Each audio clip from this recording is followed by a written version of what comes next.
Bonjour et bienvenue à Pause Bible en 15 minutes. Nous allons terminer pour le moment dans l'évangile de Marc, où nous arrivons à un point tournant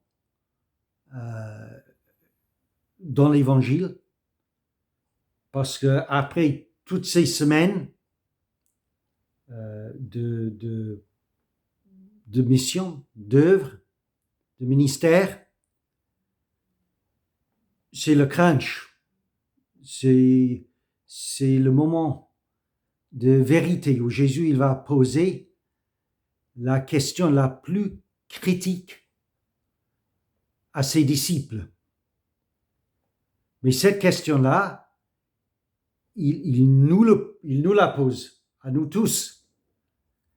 Et c'est sur la base de notre réponse que commencera ou non notre vrai rapport, notre vraie relation, ou autrement, avec lui. Vous comprendrez lorsque nous faisons le commentaire dans quelques instants. Donc, on est en Marc, chapitre 8, verset 27, et nous lirons jusqu'au 9e chapitre, premier verset. Jésus s'en alla avec ses disciples dans les villages de Césarée de Philippe, et il leur fit en chemin cette question: qui dit-on que je suis? Ils répondirent: Jean-Baptiste, les autres Élie, les autres l'un des prophètes. Et vous? Le demanda-t-il. Qui dites-vous que je suis? Pierre lui répondit: Tu es le Christ. Jésus lui recommanda sévèrement de ne dire cela lui à personne. Alors il commença à leur apprendre qu'il fallait que le Fils de l'homme souffrit beaucoup, qu'il fût rejeté par les anciens, par les principaux sacrificateurs et par les scribes, qu'il fut mis à mort et qui ressuscita 3 jours après. Il leur disait ces choses ouvertement, et Pierre, l'ayant pris à part, se mit à le reprendre. Mais Jésus, se retournant et regardant ses disciples, réprimanda Pierre et dit: Arrière de moi, Satan, car tu ne conçois pas les choses de Dieu, tu n'as que des pensées humaines. Puis, ayant appelé la foule avec ses disciples, il leur dit: Si quelqu'un veut venir après moi, qu'il renonce à lui-même, qu'il se charge de sa croix et qu'il me suive. Car celui qui voudra sauver sa vie la perdra. Mais celui qui perdra sa vie à cause de moi et de la bonne nouvelle la sauvera. Et que sert-il à un homme de gagner tout le monde s'il perd son âme? Que donnerait un homme en échange de son âme? Car quiconque aura honte de moi et de mes paroles au milieu de cette génération adultère et pécheresse, le Fils de l'homme aura aussi honte de lui quand il viendra dans la gloire de son Père avec les saints anges. Il leur dit encore: Je vous le dis en vérité, quelques-uns de ceux qui sont ici ne mourront point, qu'ils n'aient vu le royaume de Dieu venir avec puissance. Il y a tellement de choses ici.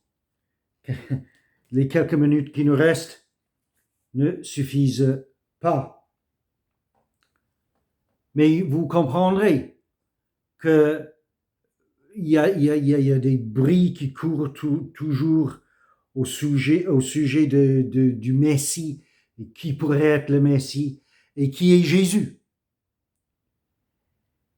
Et c'est Pierre, parce que la question, Jésus, il ne s'occupe plus de la foule. Maintenant, il pose la question à ses disciples, ceux qui ont été et qui restent avec lui. Il a besoin de savoir qu'est-ce que c'est, ce qu'ils pensent, eux, ce qu'ils disent, eux, comment ils vont répondre, eux. Donc, il leur pose la question: qui dites-vous que je suis? Une réponse qui s'adresse à nous tous, mais en premier aux disciples. Qui dites-vous que je suis? Et Pierre, il répond, mais tu es le Christ. Non, c'est toi, non? C'est toi le Messie. C'est toi qui vas nous délivrer de nos ennemis, non? C'est toi qui vas nous conduire vers un bel avenir et de victoire en victoire. Non, c'est toi, non? C'est moi, ma confession en tout cas. C'est ce que je crois en tout cas. Tu es le Christ. Belle confession.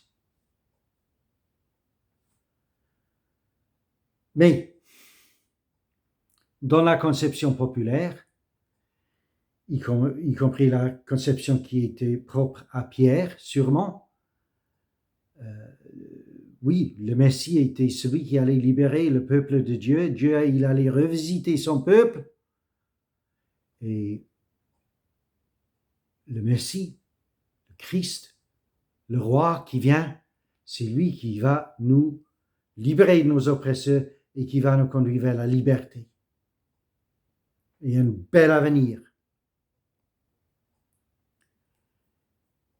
Et dans cette conception-là, vous aurez compris peut-être, il n'y a pas le moindre ombre. Or, l'avenir tel que Jésus le voit est très, très ombragé, voire ténébreux.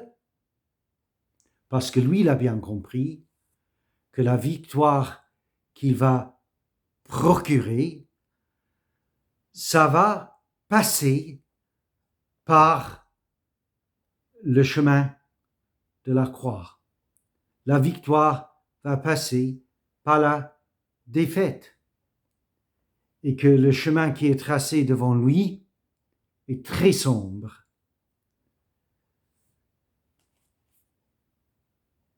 Qui implique le rejet, l'abus, la souffrance, jusqu'à la mort et l'infamie de la croix.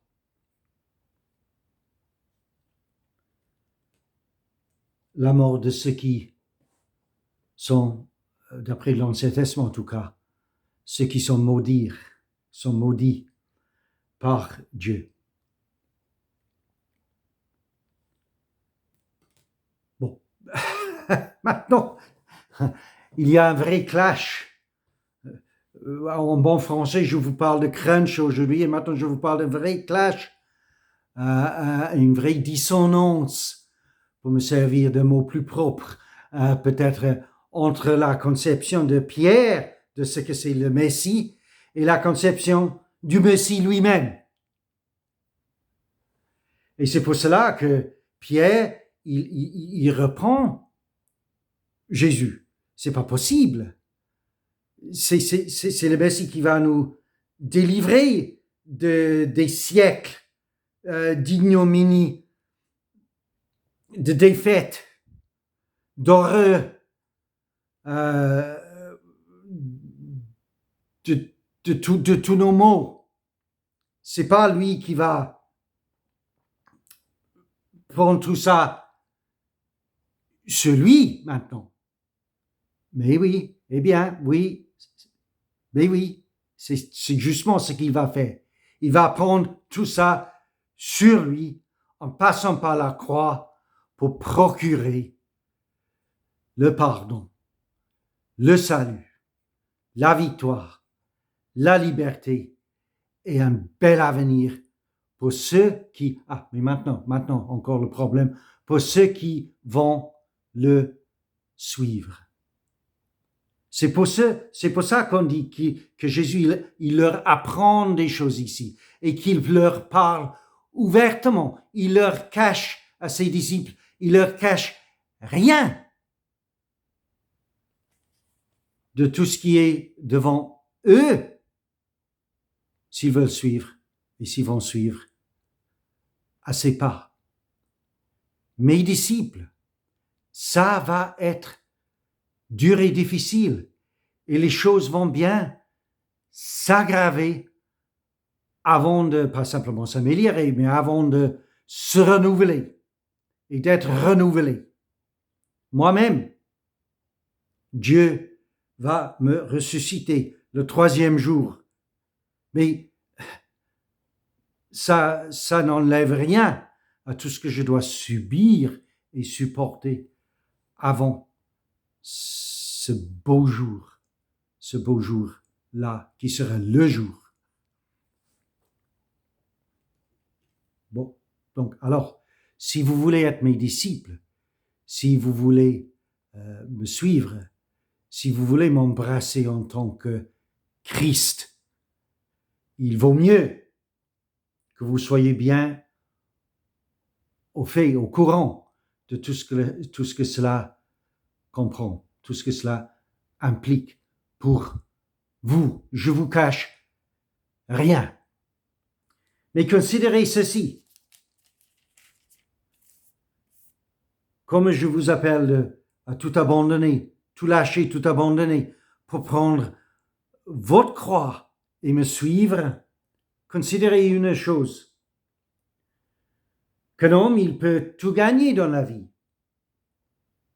Il peut bien entrer dans cette vie triomphaliste qui semble vous être, c'est votre idée de qu'est-ce que c'est le Christ.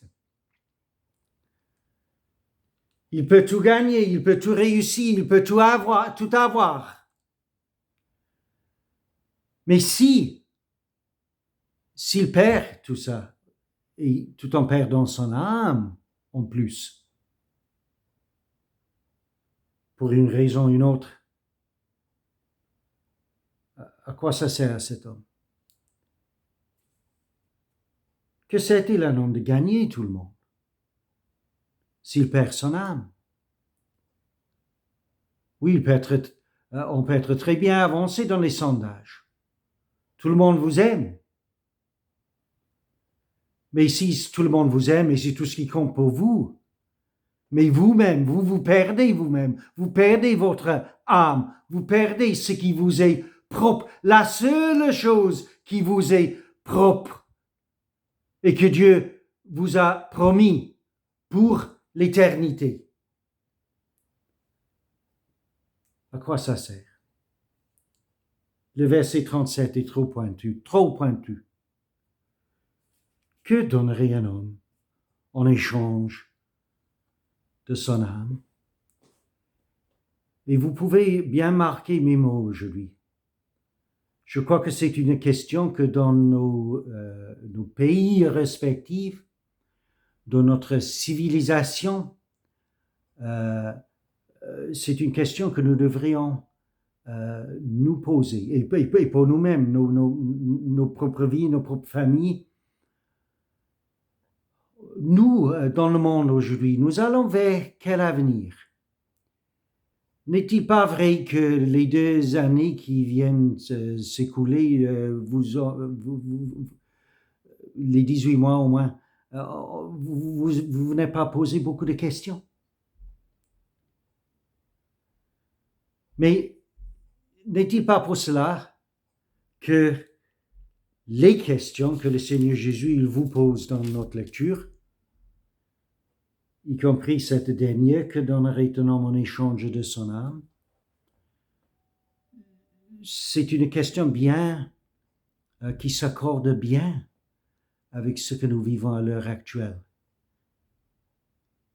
Quel avenir préparons-nous pour nous-mêmes, pour nos enfants, leurs enfants, les générations futures? Est-ce que nous comptons simplement à conserver dans la crise où nous passons? Parce que c'est une crise, si vous ne le considérez pas en tant que tel, eh bien, je ne sais quoi vous dire, mais dans la crise où nous passons, est-ce qu'il est simplement question de conserver ce qui est à nous, ce qui est précieux pour nous conserver, nous sauver à tout prix? Ou est-ce qu'il serait plutôt une occasion de nous demander qu'est-ce qui est précieux, qu'est-ce qui est vrai, qu'est-ce qui est beau, qu'est-ce qui est utile? qu'est-ce qui est juste? Quelles sont les valeurs? Pourquoi je me bats? Qu'est-ce que je suis prêt à défendre? Est-ce que c'est simplement ce qui est à moi? Ou est-ce que je crois qu'il y a des choses qui dépassent de très loin tout ça que je dois défendre? Je vous laisse avec ces questions. Parce que nous passons. C'est un point tournant de notre histoire. C'est le crunch pour nous et notre génération. Et ce que nous faisons maintenant, c'est ça, ce qui va vraiment avoir un effet énorme sur l'avenir pour nos enfants, nos petits-enfants. Et nous devons décider aussi si nous voulons garder notre âme ou si nous voulons tout simplement tout échanger pour notre âme. Bon, je vous laisse avec ça. On est en Genèse la semaine prochaine.